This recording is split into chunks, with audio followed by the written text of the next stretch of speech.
My name is James Davies. I'm from Victoria, British Columbia, Canada, and in 2000 and 2001, I won the single-handed national yo-yo championship. When I was about 11 or 12 years old, my dad brought home a yo-yo and we just started playing.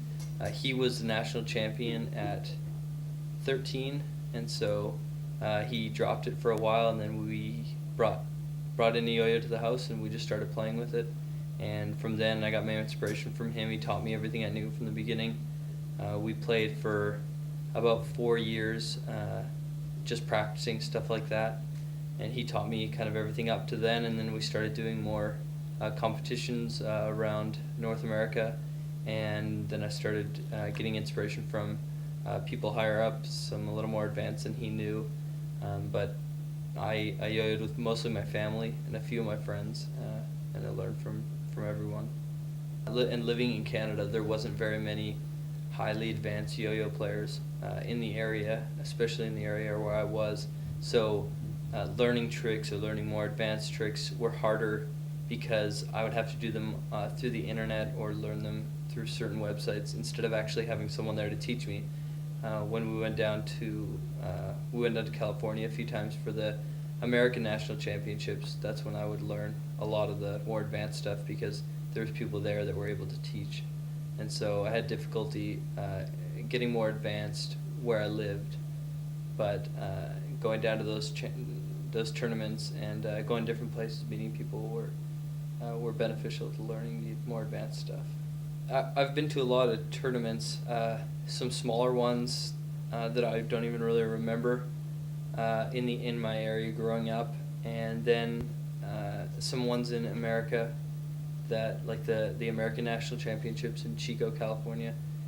I went to that twice, but being Canadian, I was never able to participate in the higher up division, so we always had to do the sports division. So those were just kind of fun, but weren't really serious, and we never did anything spectacular there. But in the Canadian Nationals, which were held in 2000 and 2001, and they hadn't been held for a long time before that, and haven't been held since.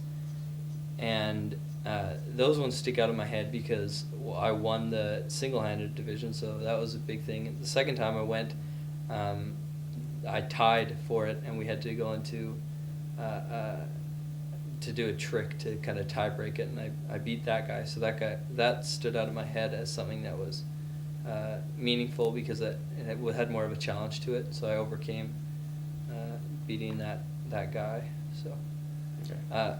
throughout my yo-yo career, or whatever you'd call it, from being about 12 until about 16, where I was heavily into it, my father and he actually worked for a yo-yo company out of Arizona, and he sold Pro-Yos is the name of the yo-yo, and he sold those to the kids around the neighborhood, stuff like that, put them in stores, stuff like that.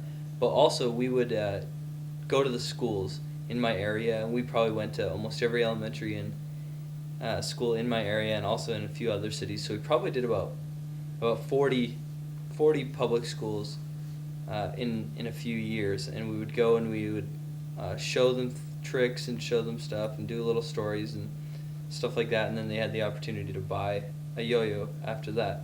So I did that, which was kind of just more for fun with my dad and stuff, and then I would start doing things like doing it for old folks' homes, birthday parties, stuff like that, where I'd get paid a little more money.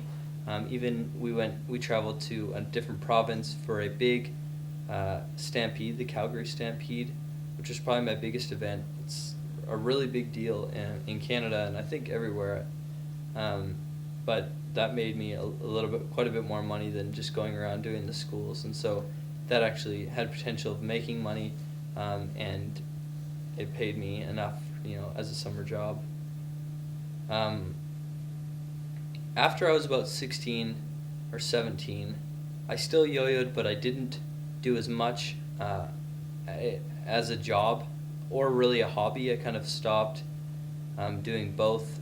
However, I still play a couple of times a month, and I also randomly do shows for particular events or work for different events, but not as often as I used to.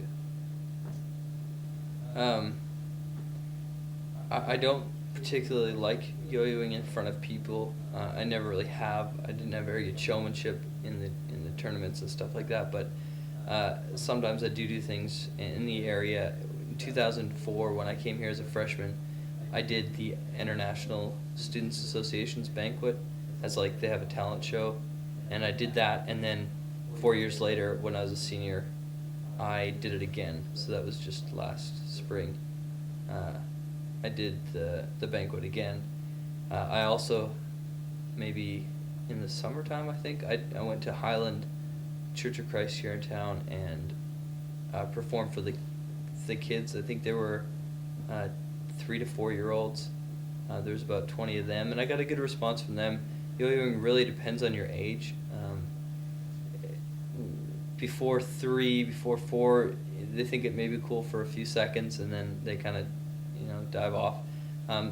The 4 year olds, I got a good response. Mostly they want to play with them, so I'll try to bring yo-yos for them to play with, and learn a few basic tricks and stuff like that.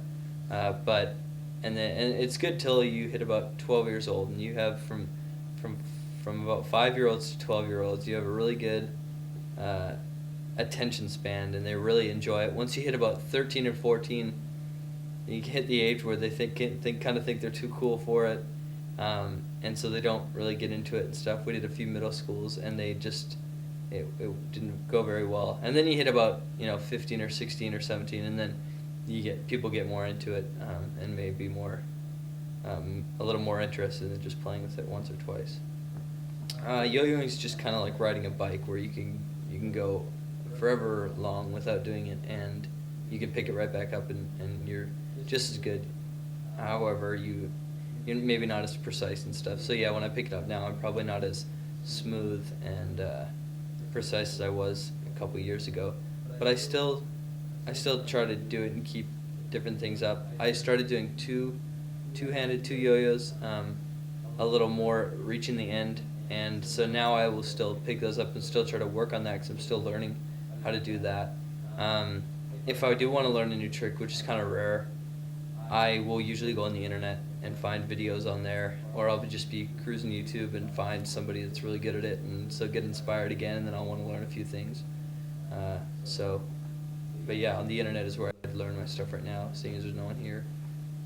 Yo-yoing, for most people, isn't a career. You don't do it as your main supply of money. A lot of people will do it to get some money, but not as their main job. But there are people out there that yo-yo full time, and that's all they do. There's, I don't know, maybe a dozen of them. I know I worked with a lady here, and she lived in Arizona. I think she still does, and she's kind of the best. She's the best female yo-yo player in the world, and she just tours the world in yo-yos, and she owns 2 houses, and that's all she does. She doesn't have any other career. There's a few other people that travel the world as well, and that's just their main job. So, but I never really wanted to do that. I never wanted to make yo-yoing my career. I thought it was fun. It was fun to learn the stuff. It was fun to be in the kind of the yo-yo community and learn different things from other people, and it was just fun to do it. But I never wanted it as a career. To strive to. That's all I do is just yo-yo to make money.